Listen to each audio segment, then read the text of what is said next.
Rising and falling, skillfully attaching and letting go, knowing what to avoid, and yet not driving ourselves crazy with aversion to what we perceive as negative. Hashtag Buddhist goals? Maybe so. Hi, it's Margaret Maloney, and welcome to Season 3 of the Death Dhamma Podcast. I'm so glad you're here, and I'm so appreciative that you are part of my community. And yet, I seek not to be attached to the idea of the podcast or even to the idea of our community. And that's our topic this season: attachment, clinging, and aversion. What happens when we really want something? What happens when we really don't want something? And what does it do to our suffering and dissatisfaction? Let's dive in and find out a little bit more with today's episode. What a lofty episode title: Living Buddhism, the Past, the Future, and the Now. What is the meaning of this? Simply, we are in this life practicing, we are confronted by our past and facing our future, but let's not squander what we have, and what we have is now. In our previous episode, Buddhism, Attachment, and Personal Growth, Navigating Life's Challenges with Whitney Sause, we were inspired by Whitney's transformation. And in her story, we heard some references to clinging and aversion. Whitney's transformation story to us begins with her disconnecting from a group of people who were living a difficult lifestyle. Sometimes we have skillful aversion, as in not wanting to continue a life of addiction and staying away from unhealthy influences. This is also, letting go of living and being a certain way in order to find a new way. And Whitney took herself away from everyone for about 6 months. And when she surfaced, some people were able to see and accept the new Whitney. Some wanted her to be the old Whitney, and some were completely unaware, probably completely oblivious, because they were wrapped up in their own lives. Buddhist teachings and meditation helped Whitney and were so important to her that she could not imagine living without them. Until she could imagine living without them and came to a place of equanimity with the role of Buddhism in her life. And we discussed how all of her life experiences combine, and that there's this idea of, the future Whitney, and the Whitney of today is passing the baton to the future Whitney. And she shared an idea of who that Whitney might be. But she did so with great openness, not clinging to the future Whitney absolutely has to be a certain way, how she must be or how things must be, just an acknowledgement that there might be a future. And that seems like a nice segue to this passage from the Majjhima Nikaya, Sutta 131, the Bhaddekaratta Sutta. You shouldn't chase after the past or place expectations on the future. What is past is left behind. The future is as yet unreached. Whatever quality is present, you clearly see right there, not taken in, unshaken. That's how you develop the heart. Ardently doing what should be done today, for who knows, tomorrow, death. There's no bargaining with mortality and his mighty horde. And then the Buddha goes on to explain to the monks, he's speaking these words to a group of monks. He goes on to tell them, what does it mean to chase after the past, right? Since this is about not chasing after the past and not setting expectations of the future and, living the right way now. And so he says, and how, monks, does one chase after the past? One gets carried away with the delight of, in the past, I had such a form, the body. And in the past, I had such a feeling. In the past, I had such a perception. In the past, I had such a thought fabrication. In the past, I had such a consciousness. This is called chasing after the past.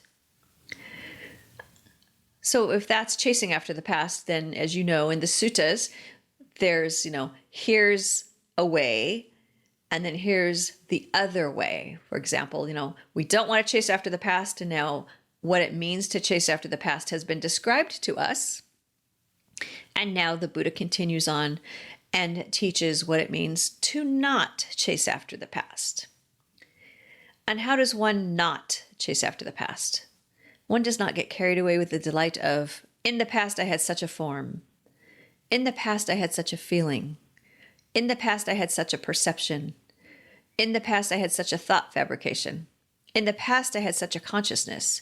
This is called not chasing after the past, right? So we're not looking back and remembering like, but I used to be like this. I used to have, my body was this way and my mind was this way and I had these emotions and I want them again. I want them again. So reflection, not bad. Chasing after is to really, to cling. This is clinging and wanting things to be that way and doing what we can to reproduce those things that are from our past. Okay, but we also talked about expectations, placing expectations on the future, right? So how would we be placing expectations on the future? By thinking, I might have that form or that feeling or these thoughts or that consciousness. So that means to be like, hey, in the future, I really want my body to be this way. And hey, in the future, I really want to have these feelings. And in the future, I really want to be processing these kinds of thoughts. Not because you shouldn't plan and work towards growth and being a certain way. Of course you should. I mean, that's what our practice is doing. But it's about having the expectations and really, again, clinging to those expectations and maybe pushing away other things. So also having aversion and not being open to what may come. And if I'm spending all my time thinking about how I was in the past and how I want to reproduce that and how I want my future to be, what is happening right now? What is happening right now with my ability to practice, right? Okay. So yeah, to not place expectations is to not get carried away with the delight of, ooh, I might look this way. I might have a certain form, a certain body, or, oh, I might have these feelings. That's what it means. We're not going to get carried away with the delight of it. If this passage sounds familiar, it's because I shared it with you in episode 13 of this season, the episode where we discuss whether or not we should make plans. But I bring it back to our attention today because in terms of working with our attachment and suffering, we can at least begin with considering that letting go of past slights and upsets and bad behaviors, right? We could at least consider doing that. And since Whitney did discuss addiction with us, I will use a phrase that can be used in recovery circles. Make amends, then move on. You cannot change it. And if we have too much anticipation for the future, build up expectations and become overly attached to outcomes, we are setting ourselves up for suffering. We have now in front of us, right now, this is what we have right now is in front of us to practice. And in the overall spirit, because it is called the Death Dhamma Podcast, right? Who knows? Maybe tomorrow death will come. And speaking of now it's time for a brief hiatus for the podcast. There will be some special episodes between now and season 4. Season 4 will begin in late January 2024. Oh my gosh, you guys. Late January 2024. Will the theme of attachment ever surface for us again? You can bet on it. Although I think that betting is, not admirable behavior, but let's just say you can think that that's probably going to be true. Here we are, humans, struggling in the world, on a path, seeking to alleviate suffering, and becoming death ready, working toward our own peaceful death, and accepting that along the way our family and friends will die. The wise teachers who share with us discussions around what was shared and how that relates to what the Buddha taught. All of this is meant to help us make the most of this lifetime in the hopes of eventually not returning at all. But for now, the plan is to return at least in season 4. So see you soon. And thank you so much for being here. I would love to hear from you, your thoughts, your suggestions, your own stories about attachment. So follow this link, I'm going to read it to you in a minute here, to leave me a 90-second message with your ideas and suggestions. You can go to https://www.speakpipe.com/death_Dhamma_podcast.